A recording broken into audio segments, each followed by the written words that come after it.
Hello, good evening all. Today we are going to take la interview preparation session from 4 to 5. So let us start with it. So today our first question is, what are the assumptions required for linear regression?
So our first question was, what are the assumptions required for linear regression?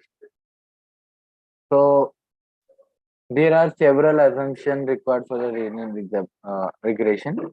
Uh, like the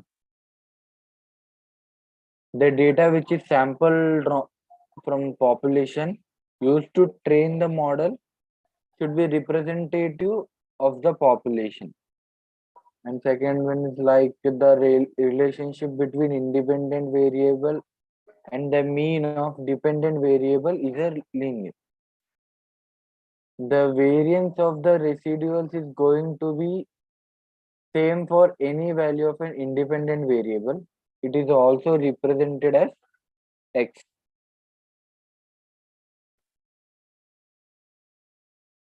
And each observation is independent for all other observations. And last one is like for any value of an independent variable, the independent variable is normally distributed. So what is independent variable? That are all inputs variable.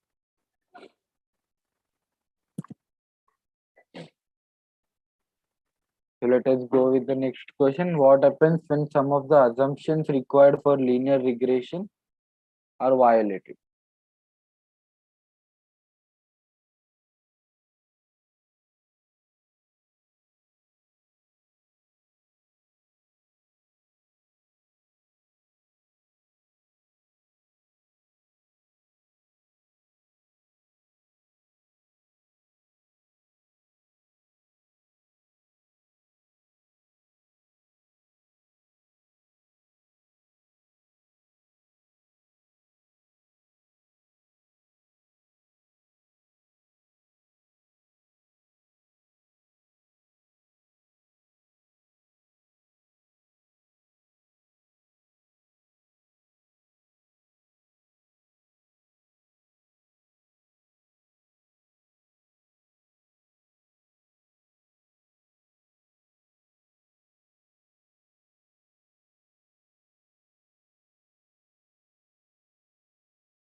Our question is what happens when some of the assumptions required for a linear regression are violated.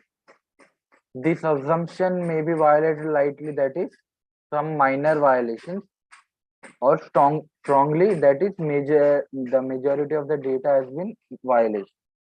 Both of these violations will have different effects on a linear regression model. Strong violation of these assumptions make the results entirely redundant. Light violation of these assumptions make the results have greater bias or variance, means underfitting or overfitting.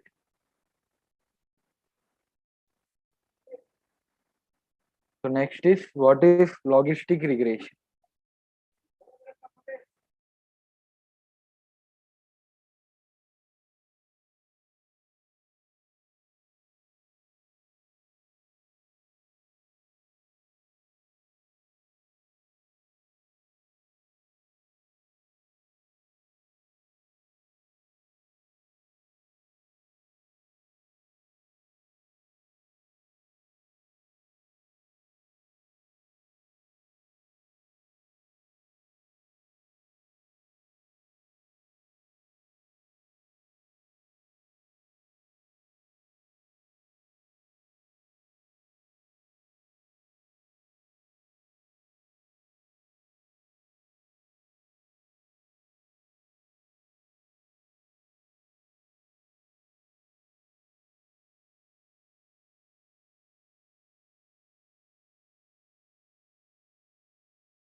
Our question is, what is logistic regression? Logistic regression is a classification, unsupervised machine learning, not unsupervised. Logistic regression is a supervised machine learning algorithm that can be used when the dependent variable is binary. Let's take an example. Here we are trying to determine whether it will be rain or not rain. Means rain or not rain. So it will predict on a binary dependent variable. Temperature and humidity are the independent variables for this outcome. And rain will be a dependent variable. So the logistic regression algorithm actually produces S-shaped curve. Like in this graph, S-shaped curve, and this curve is known as sigmoid curve. It try to fit the values, output values into S-shaped curve. And logistic regression named as regression, but it is a classification algorithm.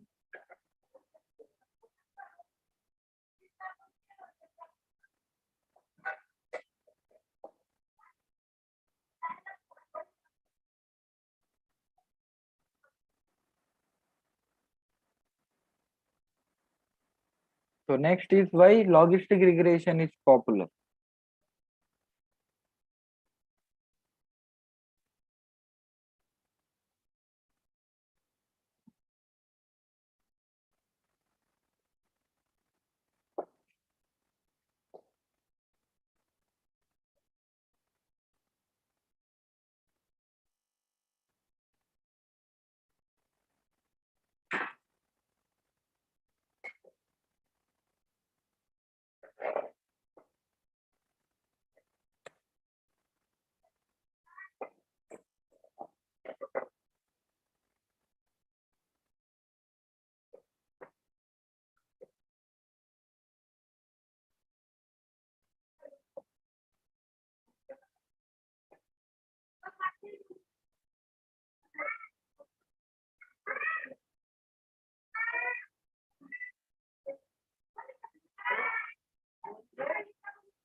So why logistic regression is so popular?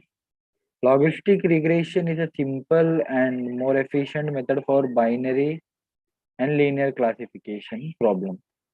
It is it is a classification model which is very easy to realize and achieve very good performance with linearly separable classes. It is extensively employed algorithm for classification industry. So if that it uses the S-shaped curve and it is known as sigmoid.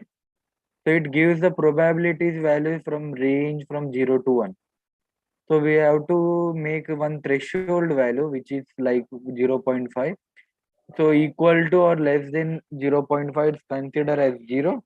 Outcome is 0 and greater than 0 0.5 is considered as outcome as 1. So it is best logistic regression because it uses the sigmoid function. That sigmoid function gives probability values rather than direct output. Okay, let's proceed with our next question.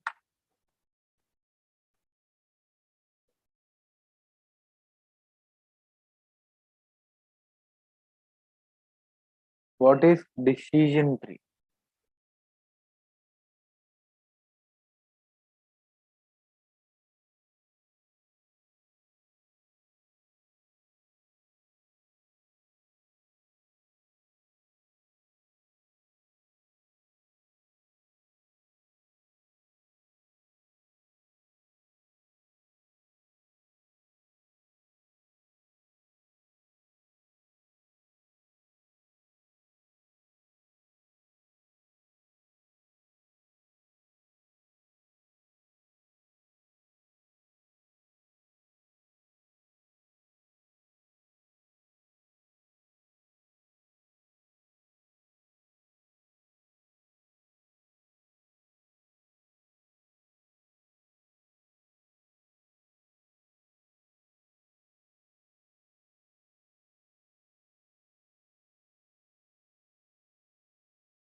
So what is decision tree in machine learning?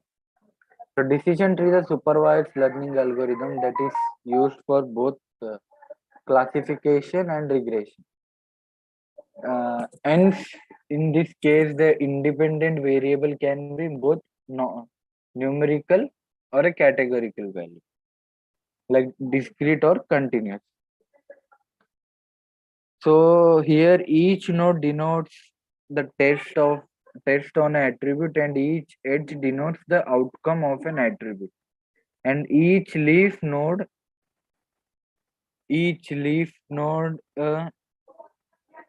holds the class label.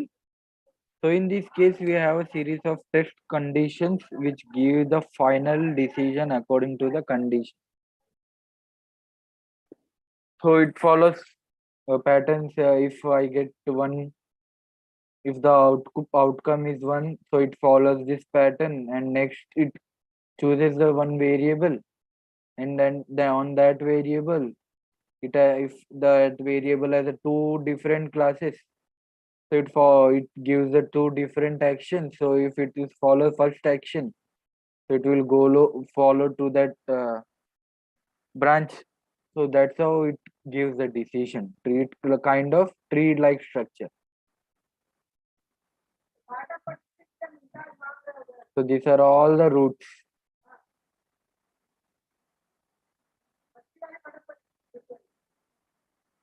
So now in the decision tree, what is pruning?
What is pruning in a decision tree? So pruning a decision tree is the process of removing the sections of the tree that are not required. Like, let me draw. So if this is a decision tree,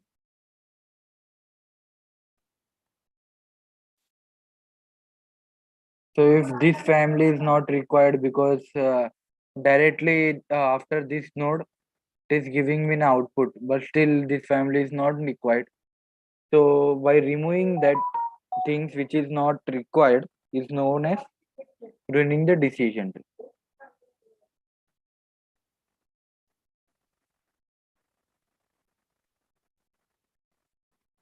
So let us go with the next question.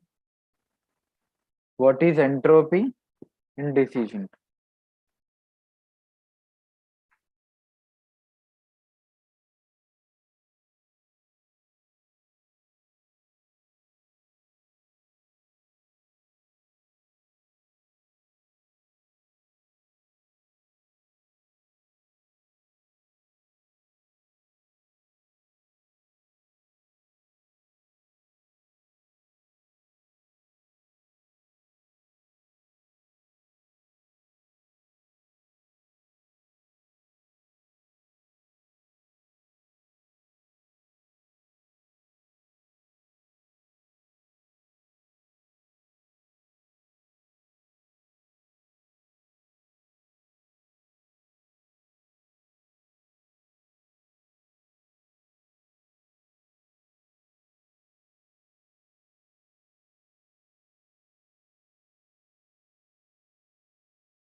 So our question is, what is entropy in a decision tree? In a decision tree algorithm, entropy is a measure of impurity at the randomness. The entropy of the given dataset tells us how pure or impure the values of the dataset are. In a simple term, it tells about the variation in the dataset. For an example, suppose we are having box with 10 different marble, 10 blue marbles. 2, 3, 4, 5, 6, 7, 8, 9, 10, 11, 2, not 11, 12, 2, 3, 4, 5, 6, 7, 8, 9, 10.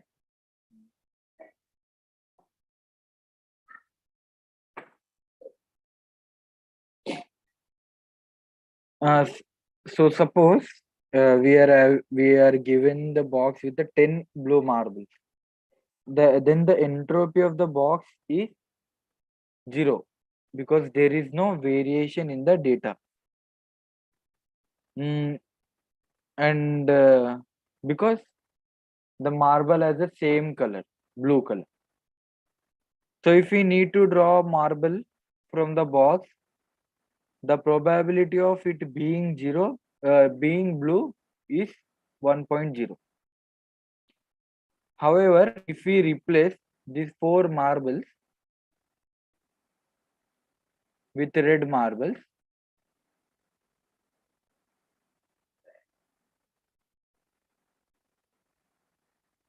then the entropy increases from 0 to 0.4.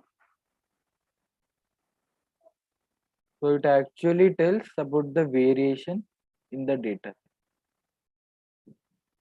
Higher the entropy, higher the variation.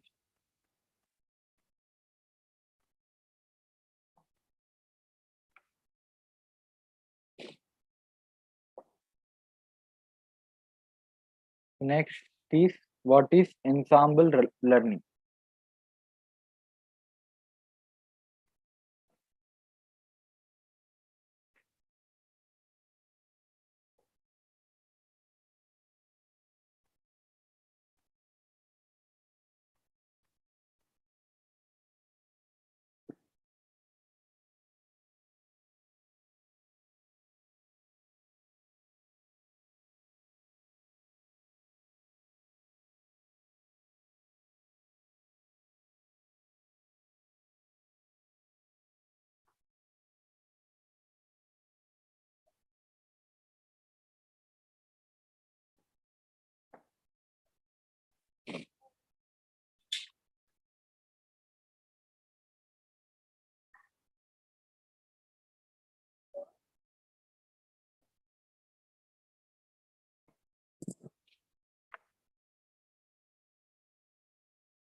Our question is, what is ensemble learning?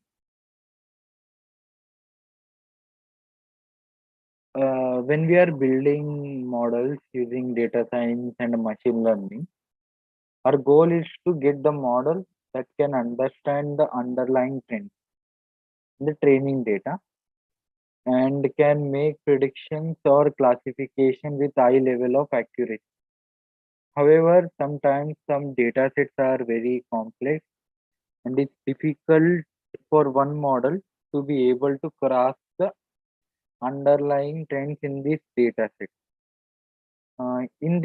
In such situation, we combine several individual models together to improve performance. That is what called ensemble learning.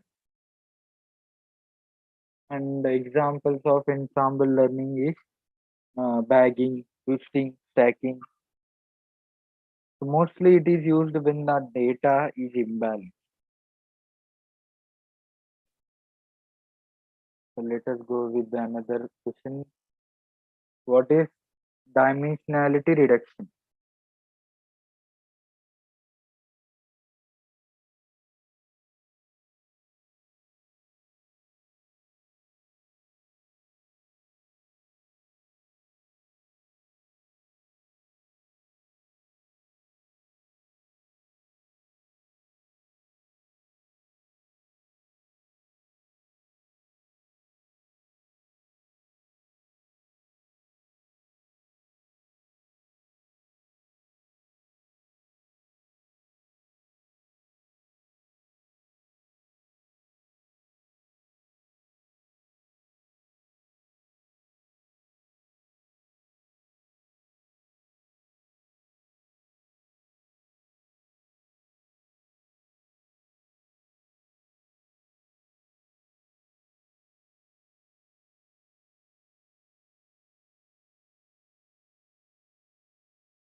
So what is dimensionality reduction? Dimensionality reduction reduces the dimensions and the size of the entire dataset. It drops unnecessary features while retaining the overall information in the data intact. Reduction in dimension leads to faster processing of the data. The reason why data with high dimension is considered so difficult to deal with is that it leads the high time consumption while processing the data and training the model on it. Reducing dimension speed up this process, removes noises, and also leads to better model accuracy. Like when the when we have different so many amount of columns, so we directly which are we do the PCA like dimensionality reduction, so we can get the same data set which has a small number of columns, so we can perform the same task on that data set. So it is unsupervised learning, unsupervised technique. So let us go with the next question. How is recommender system work?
So what is recommender system?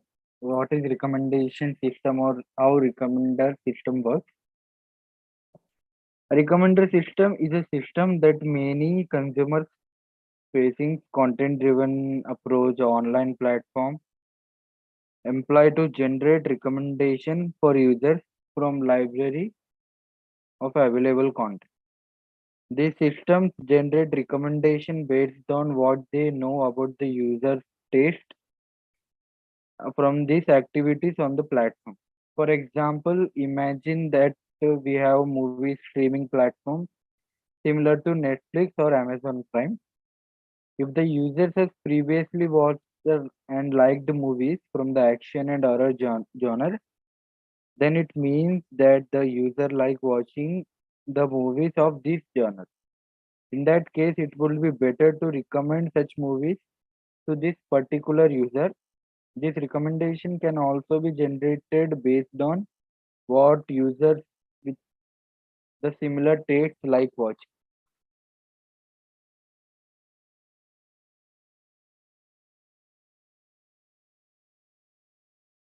So next is what is a collaborative filtering.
What is collaborative filtering? In this technique, to generate recommendations, we make use of data about likes and dislikes of the user similar to other users.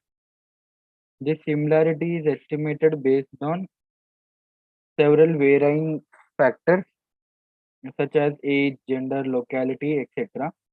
If user A similar to user B watched and liked the movies, then that movie will be recommended to the user B. And similarly, if user B watched and liked the movie, then that would be recommended to user A. In other words, the content of the movie does not matter much when recommending it to the user. What matters is other user similar to the particular user liked the content of the movie or not.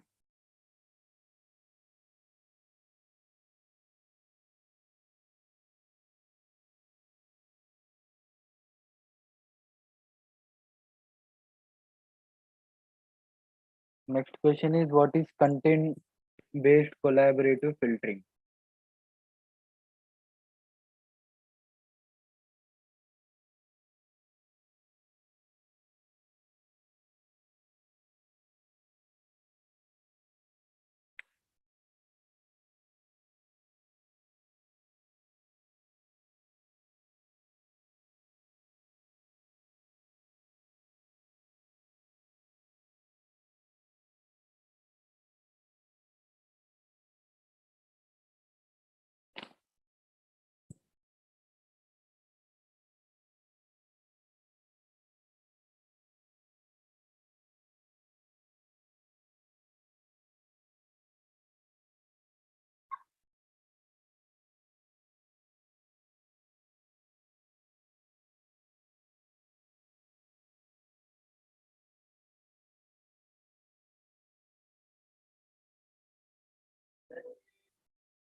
What is content based collaborative filtering in a recommendation system? In this technique, recommendations are generated by making use of properties of the content that a user is interested. For example, if a user is watching movie belongs to the action and mystery genre and giving them a good rating, it is clear indication that the user likes movie of this kind. If shown movie of a similar genre as recommendation, there is a highly probability that the user would like those recommendations as well. In other words, here the content of the movie is taken into consideration when generating recommendations for users. The next question is, what is Keyfold cross validation?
What is K-fold cross-validation?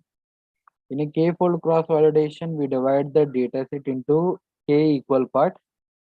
After this, we loop over the entire dataset K times. In each iteration of the loop, one of the K part is used for testing and other K minus 1 part are used for training. Using K fold cross validation, each one of the K parts of the dataset ends up being used for training and testing purpose. And K fold cross validation is mainly used when the data, if the data has the imbalance, if we have imbalanced data. So this is a best technique for facing imbalanced data. So next is what does NLP stand for?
NLP stands for Natural Language Processing.